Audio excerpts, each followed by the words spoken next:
ముఖ్యంగా ఈ సినిమాలో నటించినటువంటి ప్రభాస్ గురించి చెప్పాలి.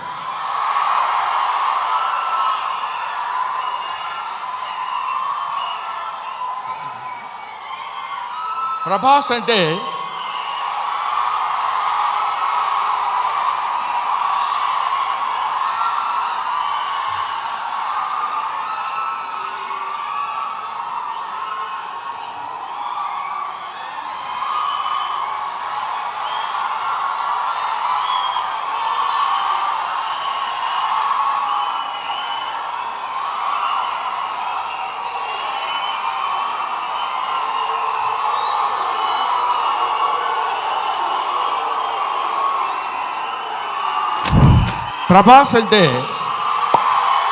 ప్రభాస్ అది ఇంకా ఆపండి. ప్రభాస్ గురించి చెప్పాలి. ఈ సినిమాలో ఆయన ఒక ప్రపంచం గర్వించదగినటువంటి నటుల్లో ఇప్పుడు ఒకడు ప్రభాస్.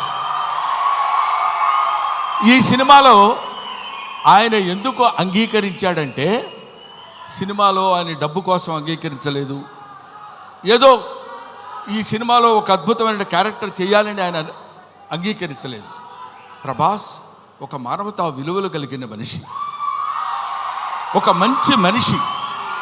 ఎవరైనా ఏదైనా చేయిజాప అడిగితే కాదనేటువంటి వ్యక్తి కాదు ప్రభాస్.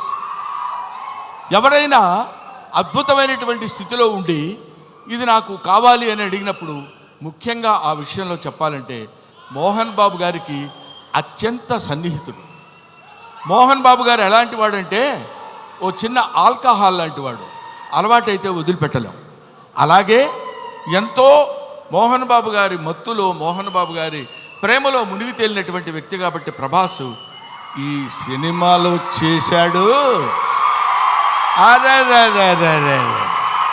మోహన్ బాబు గారి ఎంట్రీ చూశారు కదా, అతను స్టీఫెన్ కూర్చున్నాడు, మ్యూజిక్ డైరెక్టర్. ఆ మోహన్ బాబు గారి ఎంట్రీ అలా పెడితే ప్రభాస్ శివప్రభాసుడు. అతను శివుడి చేత ప్రకాశవంతంగా పెరిగేవాడు, 6 అడుగుల అందగాడు. అతను విగ్గు పెట్టుకుని అలా వస్తున్నప్పుడు ఒళ్ళు గగురు పొడిచి వీర తాండవం, శైవ తాండవం చేసేటువంటి విధంగా ఆ సినిమాలో నటించాడు ప్రభాస్. నేను చూశాను. ఆహా, ఇది కదా సినిమా, ఇది కదా శైవభక్తి, ఇది కదా దైవభక్తి అని నిరూపించేటువంటి సినిమా. ఇటువంటి సినిమాలు మనం చూడాలి, మన పిల్లల చేత చూడించాలి.